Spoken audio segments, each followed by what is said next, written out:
Welcome back to my channel Fein maths classes. So ഇന്നത്തെ ക്ലാസ്സിൽ നമ്മൾ പഠിക്കാൻ പോകുന്നത് 6th ചാപ്റ്റർ ട്രയാങ്കിൾസിൻ്റെ എക്സാമ്പിൾ നമ്പർ 3 ആണ്. Very important question. ഇത് ബോർഡ് എക്സാമിന് ചോദിച്ചിട്ടുള്ള ക്വസ്റ്റ്യൻ ആണ്. അപ്പോൾ നമുക്ക് ഇന്നത്തെ ക്ലാസ് സ്റ്റാർട്ട് ചെയ്യാം. സോ എൻ്റെ ചാനൽ സബ്സ്ക്രൈബ് ചെയ്യാത്തവർ please subscribe my channel. Maximum മിസ്സിൻ്റെ ചാനൽ ഷെയർ ചെയ്ത് ഒന്ന് സപ്പോർട്ട് ചെയ്തേക്കണേ. ഓക്കെ, അപ്പോൾ നമുക്ക് ഫസ്റ്റ് ക്വസ്റ്റ്യൻ എന്താണെന്നുള്ളത് നോക്കാം.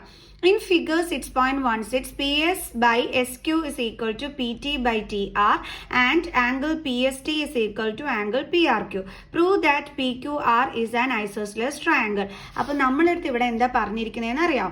PS by SQ is equal to PT by TR എന്ന് തന്നിരിക്കുന്നു.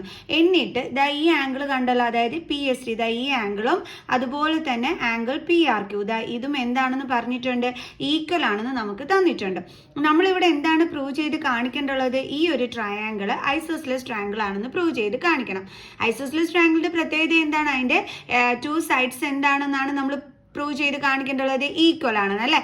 അപ്പം നമ്മളിവിടെ പ്രൂവ് ചെയ്ത് കാണിക്കണം എന്നുണ്ടെങ്കിൽ 2 സൈഡ്സ് ഈക്വൽ ആണെന്ന് പ്രൂവ് ചെയ്ത് കാണിക്കണമെന്നുണ്ടെങ്കിൽ നമുക്ക് ഇവിടുത്തെ ഈ ഒരു ആംഗിളും അതേപോലെ ഈ ഒരു ആംഗിളും ഈക്വൽ ആണെന്ന് കിട്ടിക്കഴിഞ്ഞാൽ നമുക്ക് പ്രൂവ് ചെയ്ത് കാണിക്കാൻ പറ്റും. കാരണം നമ്മൾ പഠിച്ചിട്ടുണ്ട് ഈക്വൽ ആംഗിൾസിന് ഓപ്പോസിറ്റ് കിടക്കുന്ന സൈഡുകളും എന്തായിരിക്കും? ഈക്വൽ ആയിരിക്കും. അപ്പോൾ ഇപ്പം നമ്മൾ എന്തിനാ ട്രൈ ചെയ്യാൻ പോണത്? ഈ 2 ആംഗിൾസും ഈക്വൽ ആണെന്ന് കാണിക്കുന്നതിന്. Okay, clear? സോ അപ്പോൾ നമുക്ക് ചെയ്യാം.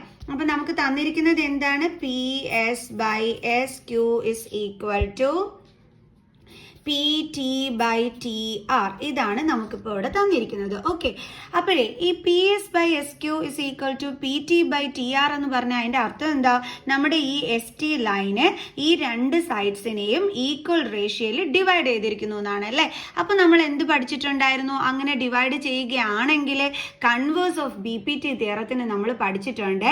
ഇങ്ങനെ ഒരു ലൈൻ വന്നിട്ട് ഏതെങ്കിലും 2 സൈഡിനെ ഈക്വൽ റേഷ്യോയിൽ ഡിവൈഡ് ചെയ്യുകയാണെങ്കിൽ ആ ലൈൻ അടുത്ത സൈഡിന് എന്തായിരിക്കും? പാരലൽ ആയിരിക്കും അല്ലേ. അതായത് ST പാരലൽ ടു QR ആയിരിക്കുന്നു. ഇത് എവിടുന്നാണ് നമുക്ക് കിട്ടിയത്? കൺവേഴ്സ് ഓഫ് BPTയിൽ നിന്ന്. സോ അപ്പോൾ നമുക്ക് എഴുതാം ബൈ കൺവേഴ്സ് ഓഫ് BPT നമുക്ക് പറയാം ST പാരലൽ ടു QR. എങ്ങനെയാണെന്ന് മനസ്സിലായല്ലോ. കാരണം ഈ ST ലൈനാണ് ഈ 2 സൈഡിനെയും ഈക്വൽ റേഷ്യോസിൽ ഡിവൈഡ് ചെയ്യുന്നത്. അങ്ങനെ വന്നു കഴിഞ്ഞാൽ നമ്മൾ പഠിച്ചിട്ടുണ്ട് ആ ലൈന് അടുത്ത സൈഡിന് എന്തായിരിക്കും? പാരലൽ ആയിരിക്കും. അതായത് ST QRന് പാരലൽ ആയിരിക്കും. ഇത്രയും മനസ്സിലായോ എൻ്റെ മക്കൾസിന്? ഇനി അങ്ങനെയാണെന്നുണ്ടെങ്കിൽ ഇപ്പം നമ്മൾ പഠിച്ച എന്താ? ഈ STയും അതേപോലെ തന്നെ QRും പാരലൽ ലൈൻസ് ആണെന്ന് നമുക്ക് മനസ്സിലായി. അങ്ങനെയെങ്കിൽ ആ പാരലൽ ലൈനിനെ ടച്ച് ചെയ്യുന്ന ട്രാൻസ്വേഴ്സൽ ലൈൻ അല്ലേ ഇത്? അങ്ങനെ ടച്ച് ചെയ്ത് വന്നാൽ ഇതും എന്തായിരിക്കും? കറസ്പോണ്ടിങ് ആംഗിൾസ് ആയിരിക്കും അല്ലേ. എന്താ കറസ്പോണ്ടിങ് ആംഗിൾസ് എന്ന് വെച്ച് കഴിഞ്ഞാൽ, അതായത് ഇപ്പം 2 പാരലൽ ലൈൻസ് അതിനെ ടച്ച് ചെയ്ത് ഒരു ട്രാൻസ്വേഴ്സൽ ലൈൻ വരുന്നു. ഓക്കെ, ആ ട്രാൻസ്വേഴ്സൽ ലൈനിൻ്റെ സെയിം സൈഡിൽ, അതായത് ഇപ്പോൾ ഈ സൈഡ് എടുക്കുകയാണെന്നുണ്ടെങ്കിൽ നോക്കിക്കേ, ഇവിടുത്തെയും ആംഗിളിനെ നമുക്ക് കറസ്പോണ്ടിങ് ആംഗിൾ എന്ന് വിളിക്കാൻ പറ്റും. കാരണം അതിന് ഡിഫറെൻറ്റ് വേർട്ടെക്സ് ആണ്. ഇതാണ് വേർട്ടെക്സ് എന്ന് പറയുന്നത്. ഈ 2 ലൈനുകൾ തമ്മിൽ ജോയിൻ ചെയ്യുന്ന ഈ പോയിന്റ് ആണ് വേർട്ടെക്സ്. ഓക്കെ, അപ്പോൾ ഇത് നമ്മുടെ വേർട്ടെക്സ് ആണ്. അപ്പോൾ ഡിഫറെൻറ്റ് വേർട്ടെക്സ് ആണല്ലോ. അതേപോലെ ഇവരുള്ളത് എവിടെയാണ്? സെയിം പൊസിഷനിലാണ്. അതായത് ഈ ലൈനിൻ്റെ മുകളിലാണ് ഈ ആംഗിൾ ഉള്ളത്, അതേപോലെ ഈ ലൈനിൻ്റെ മുകളിലാണ് ഈ ആംഗിൾ ഉള്ളത്. അപ്പോൾ ട്രാൻസ്വേഴ്സൽ ലൈനിൻ്റെ സെയിം സൈഡിൽ സെയിം പൊസിഷനിൽ ഡിഫറെൻറ്റ് വേർട്ടെക്സിൽ വരുന്ന ആംഗിൾസിനെയാണ് നമ്മൾ കറസ്പോണ്ടിങ് ആംഗിൾസ് എന്ന് വിളിക്കുന്നത്. ഓക്കെ, അതേപോലെ ഇതും എന്താണ്? കറസ്പോണ്ടിങ് ആംഗിൾസ് ആണ്. ഇപ്പുറത്തെ സൈഡ് പറയുകയാണെങ്കിൽ ഇതും കറസ്പോണ്ടിങ് ആംഗിൾസ്, അതേപോലെ ഇതും എന്താണ്? Corresponding angles. കറസ്പോണ്ടിങ് ആംഗിൾസിൻ്റെ പ്രത്യേകത എന്താണ്? അവരുടെ വാല്യൂസ് ഈക്വൽ ആയിരിക്കും. അതായത് ഇപ്പോൾ 80 ഡിഗ്രി ആണെങ്കിൽ ഇവിടെ എന്തായിരിക്കും വരുന്നത്? 80 തന്നെ ആയിരിക്കും. മനസ്സിലായോ എൻ്റെ മക്കൾസിന്? അപ്പം അത് വെച്ചിട്ടാണ് നമ്മൾ ഇവിടെ പറയണത് ഈ ആംഗിളും എന്താണെന്ന്? കറസ്പോണ്ടിങ് ആംഗിൾസ് ആണെന്ന്. കാരണം ട്രാൻസ്വേഴ്സൽ ലൈനിന്റെ സെയിം സൈഡ്, ഡിഫറെൻറ്റ് വേർട്ടെക്സ്, അതേപോലെ ഇത് ഈ ലൈനിന്റെ മണ്ടയിൽ, ഇത് ഈ ലൈനിന്റെ മണ്ടയിൽ സെയിം പൊസിഷനിലും ആണ്. അപ്പോൾ നമുക്ക് എങ്ങനെ എഴുതാം എൻ്റെ മക്കൾസ്? ആംഗിളിന് എങ്ങനെ നെയിം കൊടുക്കേണ്ടുള്ളത്? PST.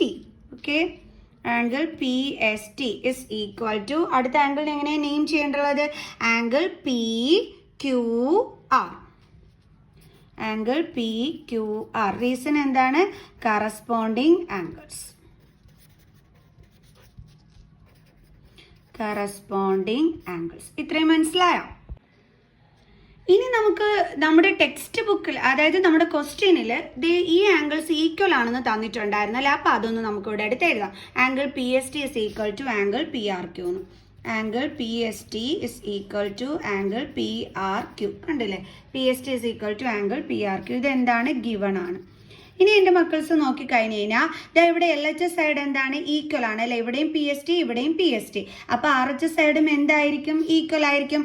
അതായത് ഇത് നമുക്ക് ഇക്വേഷൻ 1 എന്നും ഇതിനെ നമുക്ക് ഇക്വേഷൻ 2 എന്നും എടുത്തു കഴിഞ്ഞാൽ നമുക്ക് എഴുതാം ഫ്രം 1 and 2 എന്തെന്ന് പറയാം? Angle P Q R S is equal to angle P R Q. Okay, അതായത് ഈ L H S side equal, അതുകൊണ്ട് ആർ എച്ച് എസ് സൈഡും എന്താണ്? ഈക്വൽ ആണ്. അപ്പോൾ നമ്മൾ എഴുതി P Q R is equal to angle P R Q എന്ന്. ക്ലിയർ? സോ പി ക്യു ആറും പി ആർ ക്യൂവും, പി ക്യു ആർ എന്ന് പറയുന്നത് ഇതാണ്, അടുത്തത് പി ആർ ക്യൂ എന്ന് പറയുന്നത് ഇതാണ്. അപ്പോൾ ഈ രണ്ട് ആംഗിൾസും ഈക്വൽ ആണ് എന്നാണ് ഇപ്പം നമ്മൾ പ്രൂവ് ചെയ്ത് വെച്ചത്. ഇതല്ലേ ഞാൻ തുടക്കത്തിൽ പറഞ്ഞിരുന്നത്? ഈ രണ്ട് ആംഗിൾസും നമ്മൾ ഈക്വൽ ആണെന്നാണ് ഇവിടെ നമ്മൾ പ്രൂവ് ചെയ്യാൻ പോണേന്ന്. അപ്പോൾ നമ്മളത് പ്രൂവ് ചെയ്തു. ഇത് പ്രൂവ് ചെയ്ത് കഴിഞ്ഞാൽ നമ്മൾ പഠിച്ചിട്ടില്ലേ? എന്താ പഠിച്ചിട്ടുള്ളത്? ഈ ആംഗിൾസിന് ഓപ്പോസിറ്റ് കിടക്കുന്ന സൈഡുകൾ. ഇതിന് ഓപ്പോസിറ്റ് കിടക്കുന്ന സൈഡ് ഏതാണ്? P R. ഈ ആംഗിളിന് ഓപ്പോസിറ്റ് കിടക്കുന്ന സൈഡ് ഏതാണ്? P Q. അപ്പോൾ അത് രണ്ടും എന്തായിരിക്കും? ഈക്വൽ ആയിരിക്കും. അതായത് P Q is equal to P R ആണ് നമുക്ക് കിട്ടുന്നത് അല്ലേ. അപ്പോൾ ദേ നമ്മൾ ഈ ഒരു ട്രയാങ്കിളിൻ്റെ ഈ രണ്ട് സൈഡുകളും ഈക്വൽ ആണെന്ന് പറഞ്ഞു കഴിഞ്ഞു. അതിൻ്റെ അർത്ഥം എന്താണ്? ഈ പി ക്യു ആർ ഒരു ഐസോസിലസ് ട്രയാങ്കിൾ ആണെന്നാണ്. ഓക്കെ, അപ്പോൾ നമുക്ക് എഴുതാം. അപ്പോൾ ഈ ആംഗിളിന് ഓപ്പോസിറ്റ് കിടക്കുന്നത് പി ആർ, ഈ ആംഗിളിന് ഓപ്പോസിറ്റ് കിടക്കുന്ന ഏതാണ്? P Q. സോ അപ്പോൾ നമുക്ക് എഴുതാം P Q is equal to P R. Reason എന്താണ്? Sides opposite to equal angles are equal.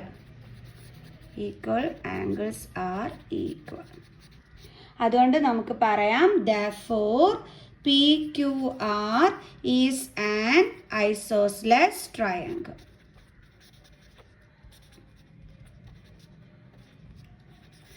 Okay, easy question അല്ലായിരുന്നോ?